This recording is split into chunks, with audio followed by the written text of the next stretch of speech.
நம்ம honourable chief minister Vijay அண்ணன் தான் நமக்கு இப்போ ரீசன்ட் எக்ஸாம்பிள். அவருக்கு வராத பிரச்சனைகளே கிடையாது. மக்களுக்காக அரசியலுக்கு வந்தவன் இந்த விஜய்.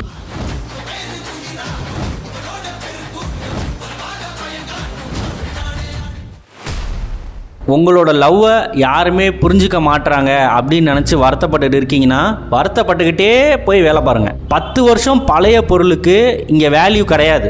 ஆனால் 10 வருஷம் எக்ஸ்பீரியன்ஸ் இருக்கிற மனுஷனுக்கு இங்கே ஹை வேல்யூ. வாழ்க்கையில் பிரச்சனை எங்கெங்கேருந்தோ வருது. ஏன் வருது, எதுக்கு வருது, எனக்கு மட்டும் ஏன் இப்படி நடக்குது அப்படின்ற கேள்வி உங்களுக்கு இருக்குது அப்படின்னா அதுக்கான பதில் என்கிட்ட இருக்குது. இந்த வீடியோ செம்ம இன்ட்ரெஸ்டிங்காக இருக்கும், ஃபுல்லாக பாருங்கள். If God decided to make you a king, he will break you down, then he will crown you up. இது இப்படி தான் வேலை செய்யும். அதாவது இறைவன் உங்களை அரசனாக்கணும்னு முடிவு பண்ணிட்டான் அப்படின்னா முதல்ல உங்களுக்கு கொடுக்க போகிறது சோதனைகள் தான். அந்த சோதனைகள் எதுக்குன்னா நீங்க ஆசைப்படுற இடத்துக்கு நீங்க போகிறதுக்கு உங்களுக்கு தகுதி இருக்கா இல்லையா அப்படிங்கிறத இறைவன் தெரிஞ்சுக்கிறதுக்கு தான் அந்த சோதனைகள் உங்களுக்கு அவன் கொடுக்குறான். நான் சொல்றதுல உங்களுக்கு நம்பிக்கை இல்லைன்னா நான் சொல்றத நீங்க வேணா ட்ரை பண்ணி பாருங்களேன். உங்க ஃப்ரெண்ட் சர்க்கிள்ல நீங்க ரொம்ப பீஸ்ஃபுல்லா அவர் இருக்காரே அப்படின்னு நீங்க நினைக்கிற ஒரு ஆள்கிட்ட நீங்க போய் கேளுங்க, உங்க ட்ரீம் என்ன, உங்க லைஃப்ல என்ன அச்சீவ் பண்ணணும்னு நினைக்கிறீங்க அப்படின்னு சொல்லி போய் கேட்டு பாருங்களேன். நீ நினைக்கிற மாதிரிலாம் ஒண்ணும் இல்ல, பெரும்பாலும் ஒன்றும் இருக்காது.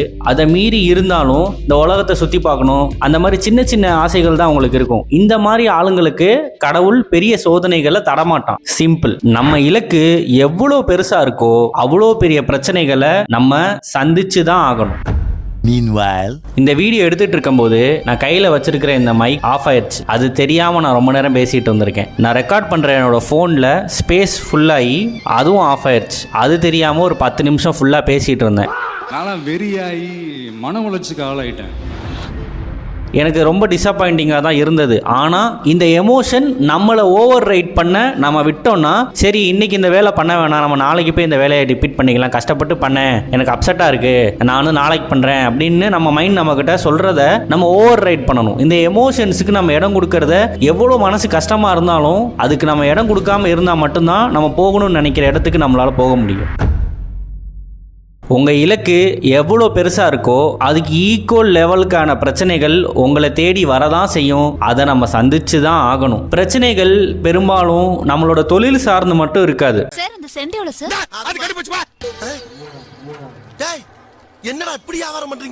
Mostly 80% of the problem family related பிரச்சனைகள் நமக்கு வரலாம், அல்லது நம்மளை எமோஷனலி டவுன் பண்ற பிரச்சனைகள் தான் மேக்சிமம் நம்ம ஃபேஸ் பண்ணுவோம்.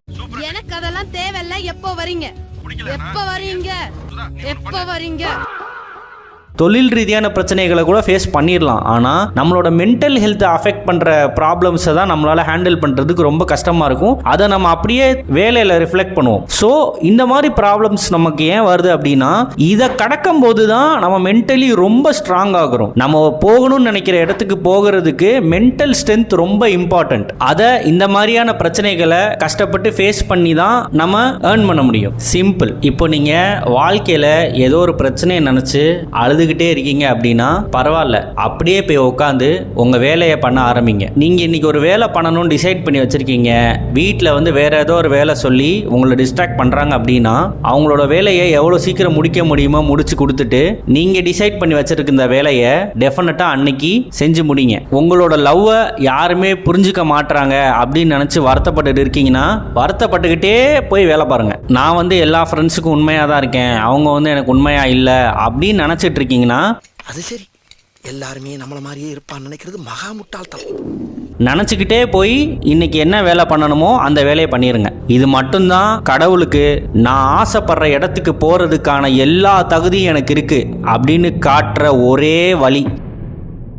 நான் இதை காடோட ரிலேட் பண்ணுறேன். ஆனால் இங்கே மோஸ்ட்லி ஜெயிச்ச எல்லாருமே இந்த வழியில தான் ஜெயிச்சிருக்காங்க. அவங்களோட எமோஷன்ஸை அவங்கள ஓவர் ரைட் பண்ண விடுறதே கிடையாது. What ever it may be, அது மழையோ வெயிலோ புயலோ மழையோ என்ன வேணா இருக்கட்டும், அவங்க நினைச்சபடி செஞ்சு முடிப்பாங்க. என்ன பிரச்சனை வந்தாலும் சரி அவங்க இலக்குலேருந்து மாறவே மாட்டாங்க. நம்ம ஹானரபிள் சீஃப் மினிஸ்டர் விஜய் அண்ணன் தான் நமக்கு இப்போ ரீசன்ட் எக்ஸாம்பிள். அவருக்கு வராத பிரச்சனைகளே கிடையாது. மக்களுக்காக அரசியலுக்கு வந்தவன் இந்த விஜய்.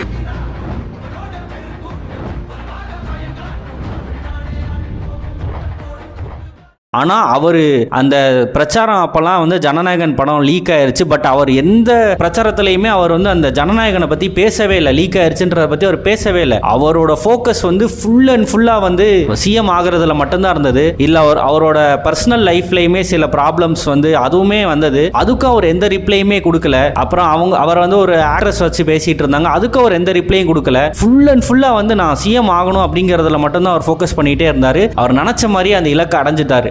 சி ஜோசப் விஜய் எனும் நான்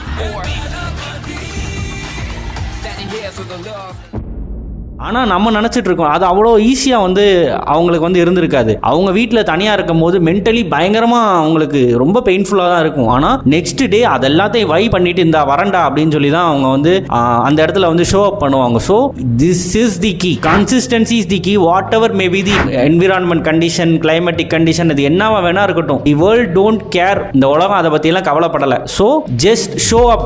எப்படியோ முடிவு பண்ண காரியத்தை அன்னைக்கு எப்படியாச்சும் முடிச்சிடணும். உங்ககிட்ட இதை சொல்கிறேன், நானும் இதை முயற்சி பண்ணிட்டு தான் இருக்கேன். ஸோ என் கூட சேர்ந்து நீங்களும் முயற்சி பண்ணுங்க. கண்டிப்பா ஒரு நாள் நம்ம போகணும்னு நினைக்கிற இடம் நமக்காக காத்துக்கிட்டு இருக்கு. நம்மளோட வாழ்க்கை டெஃபினட்டா ஒரு நாள் மாறும். நம்புங்க. உங்களுக்கு பிரச்சனைகள் வருதுன்னா சந்தோஷப்படுங்க. அது உங்களை உடைக்க வரல, உங்களை உருவாக்க தான் அது வருது. ஒரு நான் லிவிங் திங்ல வந்து கன்சிஸ்டன்டா நம்ம அடிச்சுக்கிட்டே இருந்தோம், இல்லை ஒரு ஃபோர்ஸ் பட்டுக்கிட்டே இருக்கு அப்படின்னா அது நெளிஞ்சிரும், உடஞ்சிரும். ஆனா மனுஷங்க மேல மட்டும்தான் கன்சிஸ்டன்ஸா பிரச்சனைகள் வந்துகிட்டே இருக்கும்போது, டே இதெல்லாம் நாங்கெல்லாம் அப்பவே இந்த பிரச்சனையெல்லாம் பார்த்துட்டோம், இப்பெல்லாம் இதெல்லாம் ஒரு விஷயமா, நான்லாம் வாழ்க்கையில் எத்தனை பிரச்சனை பார்த்துருக்கேன் தெரியுமா, இதெல்லாம் எனக்கு ஜுஜிபி அப்படின்னு சொல்லி மனுஷன் மட்டும் தான் அதை சொல்லுவான். அதுவே ஒரு நான் லிவிங் திங் வந்து உடஞ்சு நொறுங்கி போயிடும். 10 வருஷம் பழைய பொருளுக்கு இங்க வேல்யூ கிடையாது. ஆனா 10 வருஷம் எக்ஸ்பீரியன்ஸ் இருக்கிற மனுஷனுக்கு இங்க ஹை வேல்யூ. ஸோ எந்திரிச்சு முயற்சி பண்ணுங்கள். பிரச்சனைகளை கண்டு தோண்டு போகாதீங்க. என் வீடியோ உங்களுக்கு பிடிச்சிருக்கு அப்படின்னா நம்ம சேனலுக்கு சப்ஸ்கிரைப் பண்ணுங்கள். உங்களோட ஒப்பீனியனையும் உங்களோட தாட்டையும் கமெண்ட் செக்ஷனில் கொடுங்க. எனக்கு பர்சனலாக டைரக்ட் மெசேஜ் பண்ணணும்னு நினைக்கிறீங்கன்னா என்னோட இன்ஸ்டாகிராம் கொடுத்துருக்கேன், அதில் வந்து எனக்கு மெசேஜ் பண்ணுங்கள். Let's stay connected. See you in the next video.